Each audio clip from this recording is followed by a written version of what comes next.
माँ दक्षिणकाली द्वितीय वार्षिक उत्सव नयगढ़ जिला रणपुर ब्लॉक अंतर्गत राज सुनाखेला ग्राम गोपीनाथपुर साहिर प्रतिष्ठित देवी माँ दक्षिणकाली पवित्र पीठ में द्वितीय वार्षिक उत्सव महासमारोह अनुष्ठित हो जाइछि।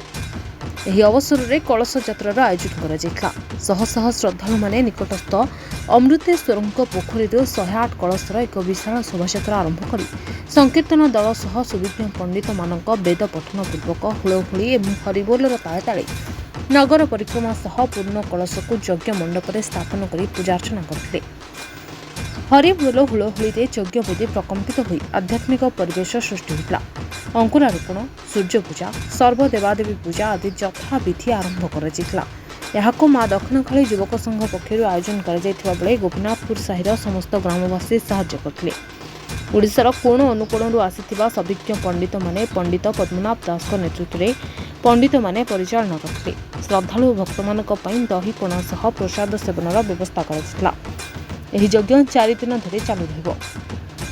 नमस्कार, मु होची करुणाकर साहू। आज आम राजसुनाखेला माँ दक्षिणकाली मंदिर आज प्रांगण मंदिर प्रांगण आज द्वितीय वार्षिक विश्वशांति महायज्ञ आयोजन होती। बहुत मात्रा बहु महाआडंबर चालू अच्छी 4 दिन है दीर्घ 4 दिन है चालू रही। आज हूँ तार प्रथम द्वितीय दिन आज कलश यात्रा आयोजन होती। 108 कलश यात्रा आयोजन होती। शह शह श्रद्धालु भिड़ लगी बर्तमान आप देखिपे। आठारे तो बहुत दिन है राजसुनाखेलार गोटे स्वप्न थिला जे दक्षिणकाली यज्ञ हम जहाँ हूँ आम युव परिषद माँ दक्षिणकाली युव परिषद यार स्वप्न को पूरण कर दीर्घ 2 वर्ष है भी एठारे यज्ञ चालू अच्छी। बहु बहु दर्शक आसी राजसुनाखेला समखंड गाँव श्रद्धालु आसी ये उपस्थित होती। 10-12 खंड गाँव समस्त श्रद्धालु मैंने आसी माँ को पीठरे आज समस्त बहु आडम्बर प्रसाद कार्यक्रम प्रसाद आयोजन प्रसाद सेवन कार्यक्रम होउछि एवं समस्त आसी प्रसाद सेवन करी जिबे। यह आमर इच्छा एवं से माँ दक्षिणकाली इच्छा। जय माँ दक्षिणकाली। बहु आडम्बर बर्तमान आमर कंसारी साई टांगी साई काउरीपाटना साई नीलकंठेश्वर मंदिर एवं झर साई एवं आमर गोपीनाथपुर साई तल साई सबु साई आमर गाँ चारिपटे बुली एवं समस्ते सबु साईर समस्त भक्त माने निज दुआरे कलश स्थापना करी माँ को स्वागत करथिले एवं माँ को स्वागत करथिले एवं आम दक्षिणकाली मंदिर स्थापित होगा पर समस्त श्रद्धालु एवं आमर ग्रामवासी वृंद बहु आनंदित होते। आनंदित होबारे एठारे महा ज्ञानी ज्ञानी पंडित मानू नहीं आमर ये महा आयोजन चली अच्छी एवं समस्त श्रद्धालु को विनीत अनुरोध आमर ये महायज्ञ को आसी आम ये महायज्ञ सुफल मंडित करूँ। धन्यवाद। मो ना निरंजन साहू, मु जड़े माँ भक्त बोली भाव निजक आज माँ द्वितीय वार्षिक महायज्ञ यह हूँ माँ ठाकुराणी दक्षिणकाली द्वितीय वार्षिक महायज्ञ।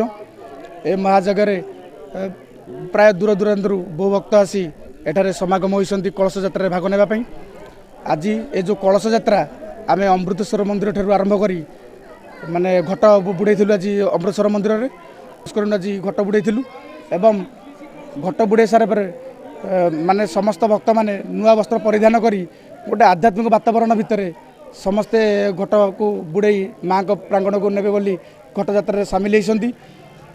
एवं राजसुनाखेलावासी यह भव्य स्वागत कर आज देखा मिलूँ समस्त दुआरे झोटी एवं कलश बसई माँ को श्रद्धार सहित भव्य स्वागत कर निश्चित भाव खुशीर विषय।